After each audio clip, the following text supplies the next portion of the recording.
10% 안의 믿음이라는 제목으로 은혜 받기를 원합니다. 조노자고 계신 분들과 인사 나눕니다. 감사하며 삽시다. 믿음 생활의 핵심은 하나님 만나는 겁니다. 예수님을 만나는 겁니다. 오늘 우리가 예수님을 만나고 하나님 만난다는 것은 육적인 사건이 아니라 영적인 사건입니다. 그래서 하나님을 만나는 건 몸으로 만나는 게 아니고 믿음으로 만나는 겁니다. 오늘 믿음이 있기에 하나님 만나려고 이 자리에 오는 거고, 믿음이 있기에 하나님께 기도하는 거고, 믿음이 있기에 말씀을 들으면서 그 말씀대로 사는 거고, 그러다가 하나님을 만나는 것이고, 그러다가 내가 복을 누리게 되는 겁니다. 오늘 우리의 신앙생활은 이렇게 하나님을 만나는 게 핵심이고 주님을 만나는 게 핵심인데, 그 만나지 못하는 것은 성공하지 못한 신앙생활입니다. 오늘도 주 앞에 나왔지만 이 자리가 하나님 만나는 자리가 돼서 성공하는 예배가 되기를 간절히 바랍니다. 늘 찬송을 부르지만 찬송을 부르는 것과 세상 노래 부르는 것과 똑같아서야 되겠습니까? 찬송을 부름으로 하나님을 만나는 자가 성공하는 찬송하는 사람인 줄로 믿습니다.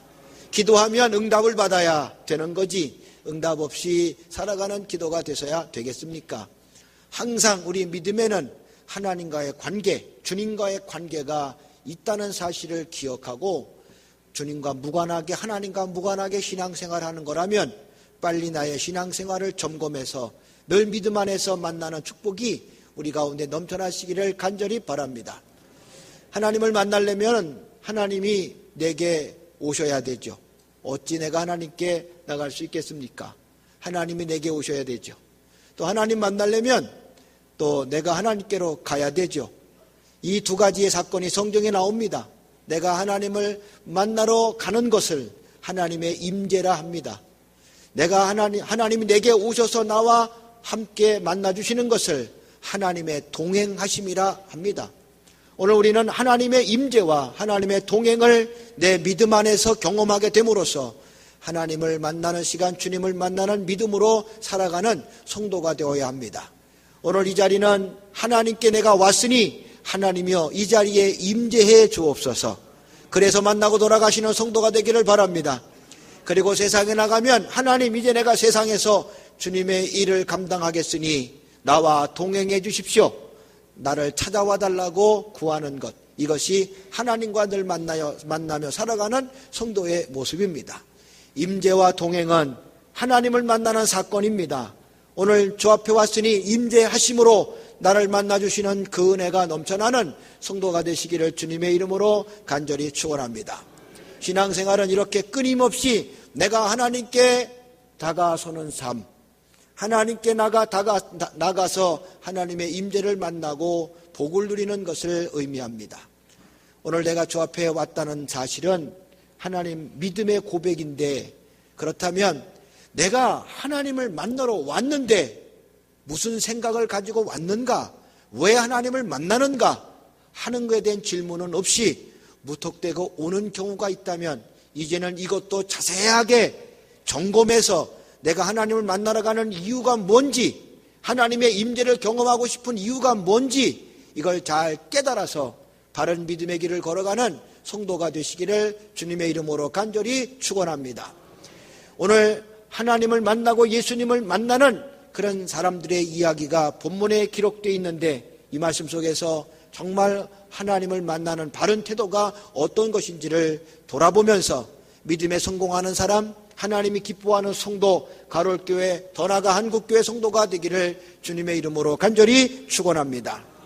오늘 본문의 이야기는 10명의 나병 환자가 예수님을 만나는 이야기입니다. 10명의 나병 환자 얘기지만은 이 얘기 속에는 사실은 두 종류의 사람들로 구분이 되어 있다는 것을 알 수가 있습니다. 10명의 이야기가 아니라 두 종류의 사람의 이야기가 오늘 본문의 이야기입니다. 이들을 다 공이 예수님을 만나려고 나온 사람들입니다. 그런데 어떤 사람은 이것 때문에 나오고 어떤 사람은 저것 때문에 나오는 두 종류의 신앙의 형태를 우리에게 알려주고 있으니 이 말씀을 통해서 기왕이면 우리 주님이 기뻐하고 하나님이 바라는 주를 만나고자 다가오는 성도의 믿음을 소유하시기를 주의 이름으로 간절히 축원합니다. 전후자고 계신 분과 인사합니다. 주님의 기쁨 됩시다. 우리의 믿음의 형태 가운데 주를 만나기 위해서 다가오는 그런 태도 가운데 첫째는 예수님을 만나는 이유가 그분을 통해서 내가 뭔가를 채워야 되겠다.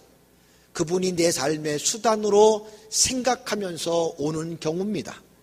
오늘 본문에 예수님께서 나병 환자를 만나시는데 예루살렘으로 가실 때 사마리아와 갈릴리 사이에 지나가시다가 한 동네에 들어가셨습니다. 그랬더니 거기에는 10명의 나병 환자들이 예수님을 만나려고 기다리고 있었다는 얘기입니다. 그들이 예수님께 소리를 높여 불렀습니다. 불쌍히 여기달라 애원했다는 얘기입니다. 본문 13절 소리를 높여 이르되 예수 선생이여 우리를 불쌍히 여기소서. 그들이 소리를 높여서 주님을 불렀습니다. 주님을 만나고자 그들이 기다렸다는 겁니다. 그들이 소리를 높여서 그렇게 주님을 만나고자 했던 이유가 뭘까? 그들이 지금 병에 걸려 있기 때문에 그렇습니다. 소리를 높인 것은 왜 소리를 높였을까? 거리가 멀기 때문에 소리를 질러야 주님이 그 소리를 들을 수 있을 것 같아서 그렇게 소리를 높였을 수도 있습니다. 그러나 그 상황적인 사건만 가지고 소리를 높였다고 생각한다면 우리의 믿음의 반쪽짜리밖에 되는 게 아니죠. 오늘 소리를 높인 이유는 또 있습니다. 간절하기 때문에 소리를 높이는 거죠. 사람이 간절하고 다급해지면 간절해지고 간절해지면 소리를 높이게 돼 있어요. 소리를 높이는 것 속에서 그의 간절함을 볼 수가 있습니다. 오늘 이 사람들이 간절한 것은 왜 간절했습니까? 자기 삶이 지금 다급하거든요. 문둥병이 지금 걸렸거든요. 그래서 지금 고통이 너무나 가중되고 있거든요. 고치고 싶거든요. 그래서 너무너무 다급했습니다. 그런데 이리 봐도 저리 봐도 내 병을 고칠 만한 사람이 아무도 없으나 들려오는 소문에 예수라면은 가능하다고 하는 소식을 듣고 그들은 예수를 그렇게 만나기를 원했고 만나자마자 그에게 소리를 높였던 것은 그만큼 간절한 소원이 그에게 있다는 겁니다. 오늘 우리의 기도 가운데 응답이 없다? 응답이 없는 이유는 기도가 안에서도 응답이 없지만 기도를 했는데도 응답이 없는 건 간절함이 빠졌기 때문에 그렇다 하는 사실도 깨달아야 합니다. 하나님은 우리에게 기도를 가르칠 때 뭐라고 말씀하셨습니까? 부르짖으라 내가 응답하리라. 이 부르짖는다는 소리는 간절하게 기도하라는 말이죠. 아니 목사님 하나님께서 귀가 잡수서 그렇게 소리 지르라고 하셨나요? 하고 또 묻는 사람이 있어요. 하나님이 귀가 먹어서 우리의 소리가 안 들려서 듣고 싶어서 그러셨나? 그렇지 않습니다. 하나님은 귀가 얼마나 밝으신 분인데요. 은밀한 곳에서 하는 얘기도 다 들으시는 분입니다. 골방에서 하는 소리도 들으신다고 했으니 예수님은 그래서 기도는 골방에 가서 하라고 그렇게 가르치신 거죠. 잘 듣지 못하신다면 골방의 이야기를 어떻게 듣겠어요? 하나님은 잘 들으시는 분인 줄로 믿습니다. 그런데도 불구하고 부르짖음을 강조하신 것은 뭐냐? 간절하게 하라는 거예요. 외식적으로 형식적으로 하는 부르짖음이 아니라 간절하게 하는 기도 속에 하나님의 응답이 보장되는 줄로 믿습니다. 한나는 기도할 때 부르짖어서 하고 싶었어. 왜? 그에게는 간절함이 있었기 때문에. 그래서 부르짖어 기도하고 싶었으나 그 자리가 부르짖을 수 있는, 소리 낼 수 있는, 소리를 높일 수 있는 자리가 아니었기에 그는 그래서 그 간절함을 소리를 높여서 부르짖는 기도를 드리지 못해서 그는 다른 방법으로 간절하게 기도했더니 그걸 바라봤던 엘리 제사장이 뭐라고 그랬냐면은 저 여자가 술 먹고 와서 지금 저러고 있구나. 얼마나 기도를 간절하게 소리 높여 하고 싶었습니까? 그런데 그러지 못하기 때문에 기도하다 보니까 그 기도하는 것이 마치 술 먹은 사람처럼 보역이 될 정도로 간절하게 했다는 뜻입니다. 그러므로 그냥 무조건 소리 지르는 것이 간절한 게 아닙니다. 진짜 간절해서 소리 지르는 기도가 되어야 되는 거지. 바리새인들처럼 사거리 길에서 많은 사람들 내 기도 들으라고 자기 기도하는 거 드러내고 잘난 척하려고 소리 높여 부르짖는 기도는 하나님과 무관한 기도인 것을 깨닫고 간절함으로 부르짖는 기도가 되어야 합니다. 그렇게 소리 높였더니 하나님의 응답이 있음을 성경은 우리에게 약속했습니다. 내 약속이 아니라 하나님의 약속이니 그 약속을 잘 깨닫고 간절하게 부르짖는 기도 되시기를 주님의 이름으로 간절히 축원합니다. 그래서 간절하게 그들의 삶에 고백이 있어서 소리를 높였다, 그런 얘기죠. 그랬더니 예수님이 그들의 기도를 들어주셨어요. 그들의 모습을 보셨어요. 14절, 보시고 이르시되 가서 제사장들에게 너희 몸을 보이라 하셨더니 그들이 가다가 깨끗함을 받은지라. 보시고 이르시되, 뭘 받는가? 예수님이 뭘 받는가? 소리를 높인 걸 봤다는 거죠. 그들이 소리를 높였다는 게 뭐요? 간절함인 거죠. 얼마나 간절했으면 저렇게 소리를 높였을까? 그들의 간절한 기도를 보시고 응답을 해주시는 거예요. 너의 몸을 제사장에게 가서 보여라. 그 당시 율법으로는 자기 나병이 내 몸에 없어졌는지 그대로 남아있는지를 누군가가 확인을 해줘야 정상적으로 사회생활을 할 수 있게끔 되어 있었습니다.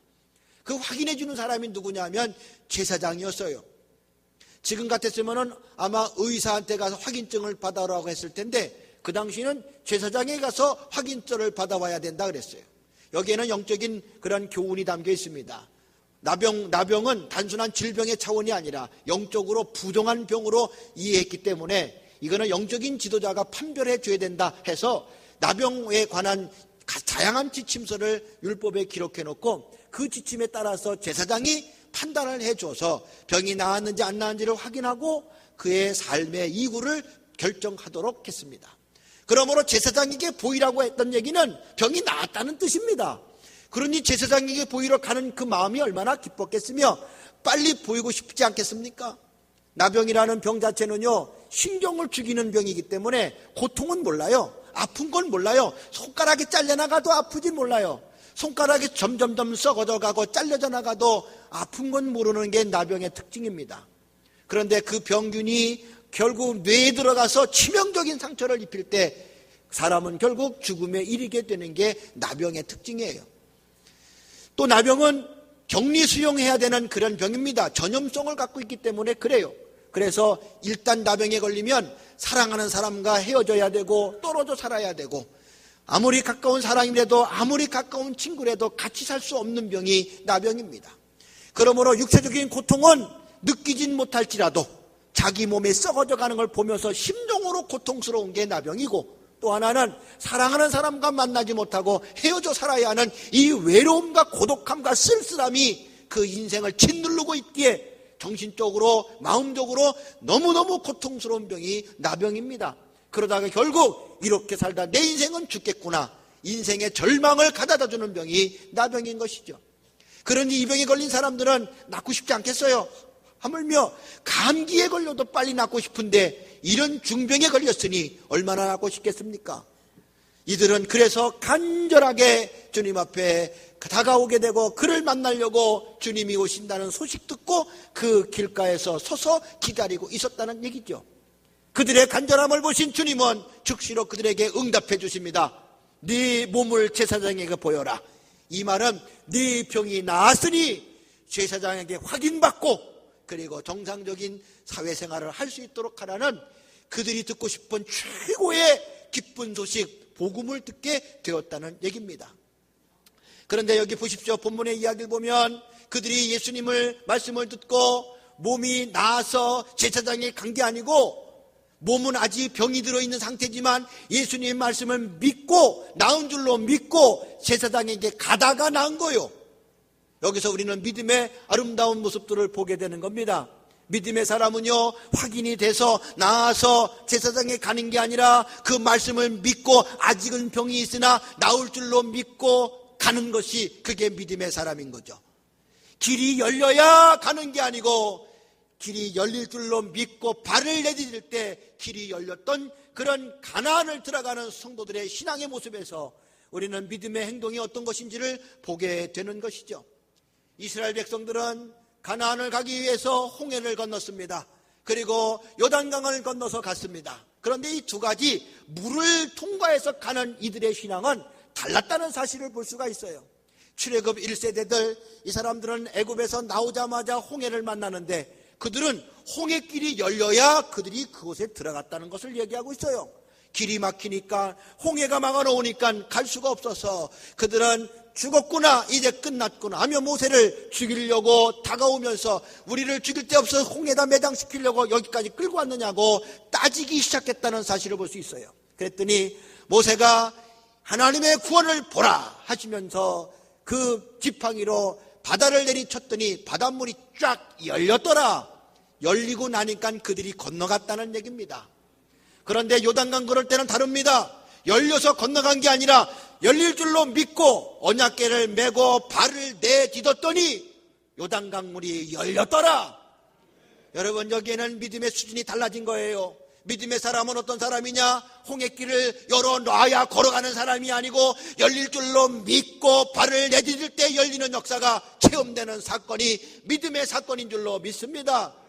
애굽에서 바로 나온 사람들은 초신자, 믿음 없는 사람들이니까 뭘 열어줘야 돼. 열어줘야 되고 보여줘야지 걸어갈 수 있고 행할 수가 있어. 그러나 요단강을 가는 사람들은 그렇잖아요. 40년 동안 광야에서 믿음의 연단을 받고 훈련을 받고 여러 가지 훈련과 연단의 과정을 통해서 믿음이 성숙한 사람들이요 이 일이었다는 것이죠.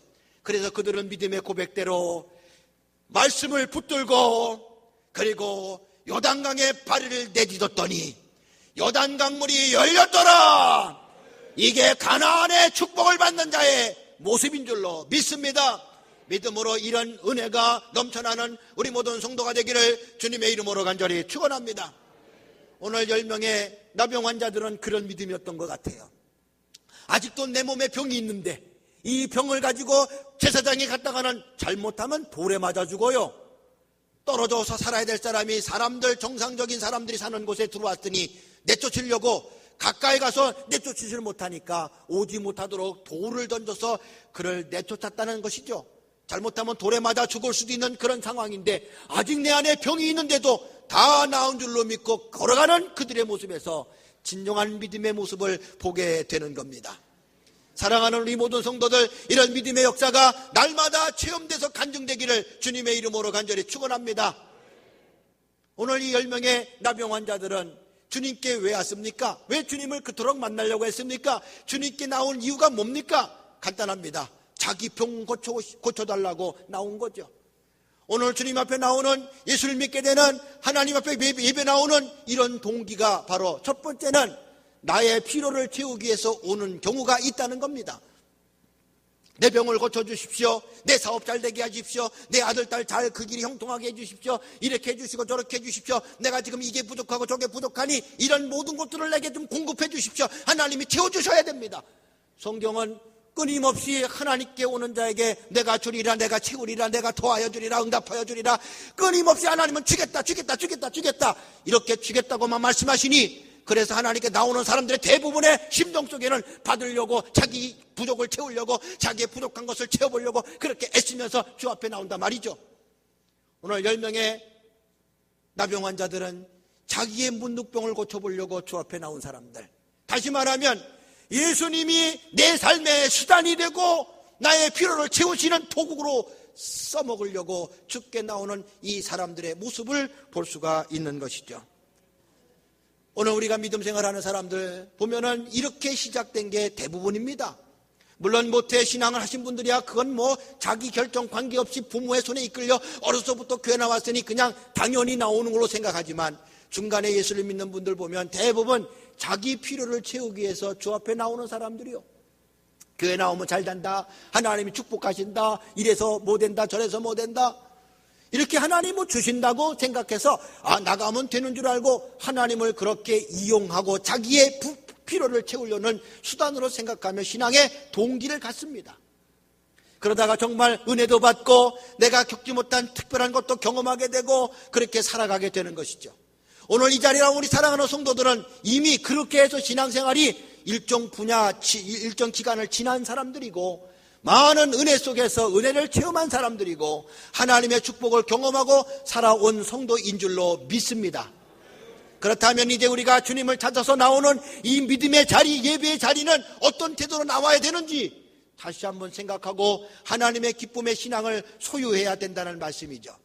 오늘 그렇게 살아간 또 다른 사람이 본문에 나옵니다. 그 사람이 바로 사마리아 사람의 모습입니다. 10명의 나병 환자들이 가다가 병이 나왔습니다. 그런데 다른 사람들은 가다가 병이 나왔으니 얼마나 기뻤겠어요. 갈 때는 아직 병이 그 몸에 있었으나 가는 중간에 그 병이 나왔으니 빠른 속도로 제사장에게 달려가서 자기 몸을 보여야 되겠다고 생각하지 않았겠습니까? 얼마나 그들이 기뻤겠어요. 정신없이 빨리 가서 제사장에게 보여서 그리운 가족도 만나고 사랑하는 사람도 만나고 사랑하는 자녀도 만나고 정상적으로 사회생활을 하면서 정상적인 삶을 살아가려고 빨리 확인받고 싶은 간절함이, 다급함이 얼마나 그 가슴에 가득했겠습니까? 그들은 그 병이 나은 순간부터 제사장에게 달려가는 빠른 속도로 달려갔으나 그 중에 한 사람, 사마리아 사람은 가던 길을 멈추고 예수님께 다시 왔어요. 예수님 만나려고 다시 오는 사마리아 사람의 모습에서 우린 또 하나의 신앙을 배우게 되는 것이죠. 사마리아 사람은 어떤 신앙인가 하면은, 그는 예수님을 만날 때는 나의 수단으로 나의 필요를 채우려고 만났으나, 그래서 예수님이 내 필요를 채운 순간 그는 깨달은 거예요. 그분이 나의 삶의 전부구나. 그분이 나의 삶의 수단이 아니고 내 신앙의 목적이구나. 그분 때문에 믿는 거지 내게 병이 고쳐지니까 믿는 게 아니구나. 그가 베푸는 은혜가 있으므로 내가 믿는 거지, 그가 베푸는 은혜가 나한테 채워지니까 믿는 거나 그게 아니라는 거죠. 오늘 이 사마리아 사람의 신앙은 예수 그리스도는 나의 전부입니다. 주님은 나의 삶의 목적입니다. 내가 바라볼 궁극적 관심은 병 고치는 데 있는 게 아니라 예수님에게 있습니다. 내가 갖고 있는 최고의 관심사항은 내 사업이 잘 되는 데 있는 게 아니라 주님에게 있습니다. 여러분, 이것이 오늘 주가 기뻐 받으시는 신앙의 사람의 모습인 줄로 믿습니다. 15절 16절 그 중에 한 사람이 자기가 나은 것을 보고 큰 소리로 하나님께 영광을 돌리며 돌아와 예수의 발 아래 엎드려 감사하니 그는 사마리아 사람이니라. 사마리아 사람의 신앙, 예수님이 전부입니다. 그의 신앙의 시작은 자기의 필요를 채우려고 시작했으나 그 은혜를 받고 남이 줄 수 없는 하늘의 축복을 경험하면서, 아, 예수님만이 나의 삶의 전부구나, 예수님이 나의 삶의 목적이구나, 이걸 깨닫는 순간 그는 가던 길을 멈추고 제사장에 가서 빨리 자기 몸을 보여야 되는 다급함도 이에게 있었으나 그걸 멈추고 제사장에게 자기 몸을 보이는 것보다 주님께 나가 감사하는 게 더 급했다는 사실을 볼 때 오늘 우리 신앙의 핵심이 여기에서 찾아지는 거죠. 오늘 주 앞에 나온 성도들이요, 내 필요를 채우려고 나온 성도가 되지 마시고 주님의 필요를 채우기 위해서 내가 왔습니다. 오늘도 그렇게 엎드린 성도가 되기를 주님의 이름으로 간절히 축원합니다.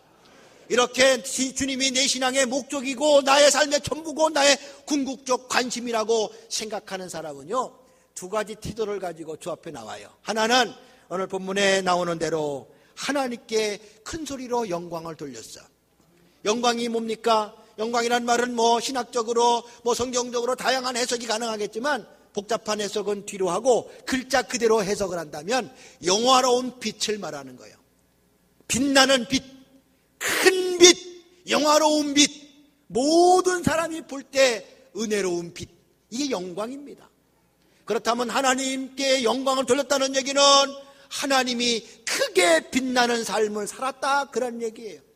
오늘 내가 병이 고쳤습니다. 이 병이 고친 거는 내가 잘나서도 아니고 내가 믿음이 좋아서도 아니고 하나님께서 해주신 것이니 이 모든 공로와 이 모든 영광은 하나님 것입니다.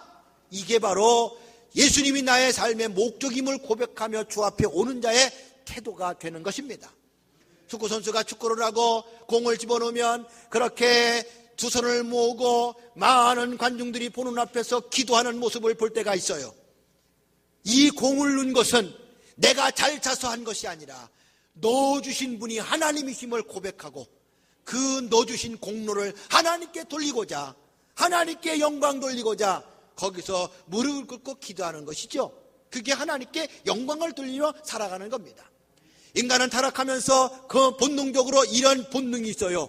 내 이름을 드러내고 싶은 본능. 왜? 내가 하나님이 되고자 했으니 그 이름을 드러내고 싶은 본능. 그 본능을 가장 잘 보여준 사건이 바벨탑 사건입니다. 그들이 바벨탑을 쌓으면서 아주 높이 올리면서 하는 말이 우리의 이름을 드러내자. 우리의 이름을 나타내자. 만천하에 우리의 이름을 알려주자. 하나님이 그들의 모습을 보고 너무나 가당치 않는 그들의 모습을 보고 언어를 흩으시면서 그들의 이름을 드러내고자 하는 그 못된 생각들을 한순간 꺾어내시고 그들을 곳곳에 흩어 놓으신 사건을 보면서 하나님이 가장 싫어하는 건 뭐냐? 인간의 자기 이름을 드러내려고 노력하는 것에 있음을 우리에게 알려주는 사건이었습니다. 예수님이 나의 목적이 되시고 전부가 되시는 사람은 이거를 해도 하나님께 영광, 저거를 해도 하나님께 영광, 모든 게 하나님께 영광. 오늘 이 예배는 사람이 받는 예배가 아니라 하나님이 받는 예배, 하나님께 영광 돌리는 예배가 되어야 합니다. 오늘 예배에 순수하게 하나님 때문에 나왔고 예수님 때문에 나온 시간이 되어야지. 오늘 이 자리가 내 복을 누리며 나의 필요를 채우며 엎드리는 자리가 돼서는 안 되는 분명한 이유를 깨달아야 하겠습니다. 하나님께 영광 돌리며 살아가는 우리 모든 성도 되시기를 주예님의 이름으로 간절히 축원합니다.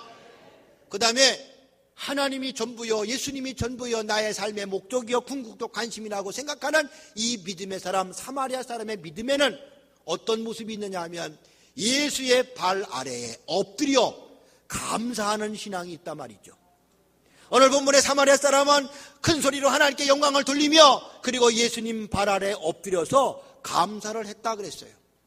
사랑하는 성도 여러분, 우리가 하나님이 전부고 예수님이 나의 삶의 궁극적 목적이며 오늘 내가 하나님께 나오는 이유가 나의 필요를 채우기 아니라 주님의 필요를 채우기 위해서 내가 쓰임받기를 원하는 신앙으로 주께 오는 사람이라면 항상 예수님 발 아래에 엎드리는 사람이어야 하고 그리고 감사하는 사람이 되어야 합니다. 그런데 사실 믿음의 사람이 예수님 발 아래 안 엎드리는 사람이 어디 있으며 감사하는 사람이 어디 있겠습니까? 대부분 다 잘합니다. 근데 뭐가 문제냐 하면은 엎드리고 나서 감사하고 나서 일어나자마자 불평한다는 게 문제예요. 예수님 앞에 엎드려서는 감사하죠. 엎드릴 줄도 알죠. 그러나 일어나자마자 사람을 만나고 상황을 만날 때마다 불평하고 원망하고 사람들 앞에 교만한 고개를 쳐들면서 그렇게 산다는 겁니다. 여러분, 예수님이 나의 전부라 고백하는 사람은 예수님께 발 아래 엎드려 감사하는 사람인데 이 사람은 일어나서도 여전히 엎드릴 줄 아는 사람이고 여전히 감사할 줄 아는 사람이어야 된다는 뜻입니다. 근데 많은 사람이 예수님께 엎드려 감사는 하는데 그렇지 못합니다. 일어나자마자 불평하고 원망하고 탓하고 비난하고 감사했던 그 입술로 동시에 원망하고 비난하는 타락하는 입술이 될 경우가 얼마나 많습니까? 왜 그래요? 나의 필요가 채워지지 않았기 때문에, 내 기도에 응답이 되어지지 않았기 때문에, 그리고 자기를 드러내고 나타내고 싶은 교만이 아직도 내 안에 남았기 때문에 그래서 감사가 안 나오고 대신 불평이 나오는 경우가 많다는 겁니다.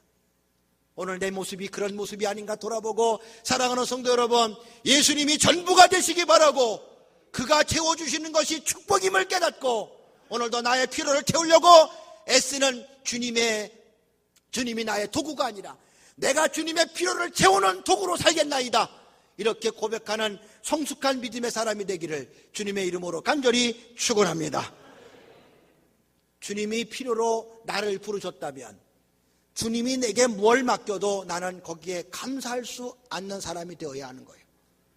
내게 주신 사명이 힘들든 어렵든 쉽든 쉽지 않든 주님이 내게 필요가 되어서 내게 주셨으면 뭘 주셨든지 아멘 하고 받고 말없이 착하게 충성하는 종으로 살아가야 되는 겁니다. 그런데 달란트를 받았는데 그런데 그 달란트를 가지고 주를 위해서 이것이 주를 위해서 써야 될 것인 줄로 깨닫고 착하고 충성되게 열심히 일한 사람들이 있는 반면에 이거 받았는데 이것 갖고 뭐하냐? 즉다 이런저런 조건을 내세우면서 불평 원망하며 일하지 않는 사람도 있었음을 보고 있습니다. 주님이 기뻐하는 사람, 한 주인이 기뻐하는 사람은 뭘 주든지 5개를 주든지 2개를 주든지 1개를 주든지 주신 분에 따라서 그분이 전부니까 그래서 그 달란트 가지고 죽도록 충성하고 착하게 충성하고 그렇게 함으로써 하나님의 기쁨이 되는 게, 그게 바로 사마리아 사람의 신앙의 모습임을 깨달아야 하겠습니다. 사랑하는 귀한 성도들이여, 어떤 사명을 맡든지 이 사명은 나를 위한 사명이 아닙니다. 주를 위한 사명입니다. 그래서 써주심을 감사하고 쓰임받음이 기쁨이 되어야 합니다. 이게 예수님 나의 궁극적인 목적이며 나의 선한 목적이 예수님에게 있음을 고백하는 사마리아 사람의 신앙이고, 오늘 우리의 신앙이 되어야 하겠습니다. 우리 모든 성도들이요, 믿음 생활이 목적이 나의 필요가 아니라 예수님의 필요를 채우는 목적이 되시기를 주님의 이름으로 간절히 축원합니다. 그렇다면 주님이 기뻐하는 사람, 주님이 찾는 사람은 누구일까?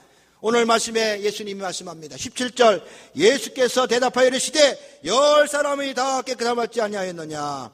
그 9은 어디 있느냐? 9은 어디 있느냐? 9을 찾는 주님의 마음이 여기 안에 담겨 있어요. 내가 찾는 사람은 누구냐? 그 9명도 너와 같이 예수님께 오는 것이 이렇게 그들의 삶의 전부인 것이 될 사람들임을 간절히 바라고 있는 그 9을 찾는 주님의 심정, 이게 본문의 이야기인 것입니다. 예수님께 오는 사람은 주님이 감사해서 오는 사람이어야지, 주님이 전부가 돼서 오는 사람이어야지, 자기 목적 이루었다고, 자기 피로 채웠다고 주님 품을 멀리 떠나는 사람이 돼서는 안 된다, 그런 얘기입니다. 오늘 내게 주신 사명도 주를 위해서 쓸 사명이지 내가 나 자신을 위해서 사용될 사명이 아닌 겁니다. 오늘 내가 드리는 이 예배도 하나님을 위해서 드리는 예배지 나 자신을 위해서 드리는 예배가 아닙니다. 오늘 내가 드리는 말씀도 하나님을 위해서 드리는 말씀이지 성도들이 은혜 받는데 그 목적만 갖고 드리는 예배도 설교가 아닙니다. 내가 바른 길을 걷고 의의 길을 걷는 것도 여호와를 위해서 걷는 거지 내 의로움을 드러내고 내 의로움을 나타내려고 걷는 게 아닙니다. 내가 기도하고 내가 말씀대로 살고 내가 찬송하는 것도 하나님을 위한 거지 나 자신을 위한 것이 될 수가 없습니다. 그래서 우리의 예배는 오직 하나님만이 받으실 예배, 하나님만이 박수를 받으시고 영광을 받으실 예배가 되어야 하는 것을 깨달아야 합니다. 이게 예배에서 그대로 담겨 있어야 되고, 그런 예배 속에서 하나님의 임재를 경험한 사람은 세상에 나가서도 하나님이 주시는 힘으로 사명 감당하면서 그 모든 영광은 하나님께로 돌릴 수 있는 사람이 되는 겁니다. 이런 사람 예수님이 어떻게 보십니까? 이런 사람 예수님이 그에게 구원의 축복을 말씀해 주십니다. 18절, 이 이방 외에는 하나님께 영광을 돌리러 온 자가 없느냐 하시고 그에게 이르시되 일어나라 가라 내 믿음이 너를 구원하였느니라. 할렐루야. 고침받기는 다 받았는데 그러나 구원받은 믿음은 이 한 사람밖에 없었다는 게 오늘 이야기입니다. 10명 중에 하나. 저는 그래서 10명 중에 하나이기 때문에 10%의 믿음이구나, 10% 안에 들어오는 믿음이 이렇게 힘들고 어렵구나. 한국교회에 바로 이런 믿음, 사마리아 사람 같은 믿음을 가진 사람이 몇 명이나 될까? 10%밖에 안 된다면 얼마나 안타까울까. 주님이 안타까워서 9명을 찾던 그 안타까운 심정이 한국교회를 바라보시는 심정이 되면 어떨까. 또 가톨교회 성도 가운데 믿음 생활한다고 주 앞에 오긴 하지만은 그런데 안타깝게도 9명 가운데 빠져버린 믿음 아니고 한 사람 10% 안에 들어온 믿음의 사람이 되어야 할 텐데, 그러면 우리 가톨교회도 10% 안에 들어올 사람이 몇 명이나 될까?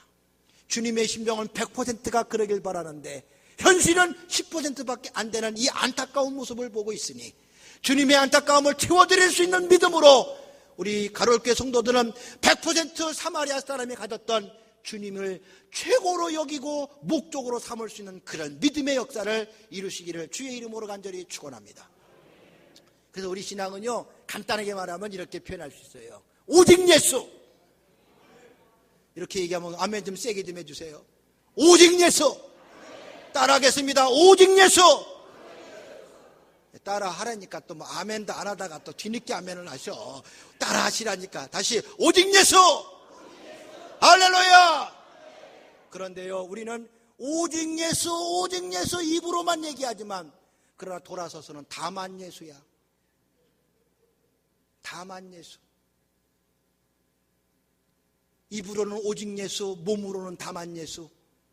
사랑하는 우리 가톨교 성도들은요, 오직 예수. 주님 때문에 죽어도 감사, 주님 때문에 손해를 봐도 감사, 주님 때문에 어려워도 감사. 이게 오직 예수의 신앙입니다. 예수님 외에는 구원이 없습니다. 이게 오직 예수의 신앙입니다. 예수님이 나의 전부입니다. 이게 오직 예수의 신앙입니다. 근데 어느 틈엔가 우리는 다만 예수야.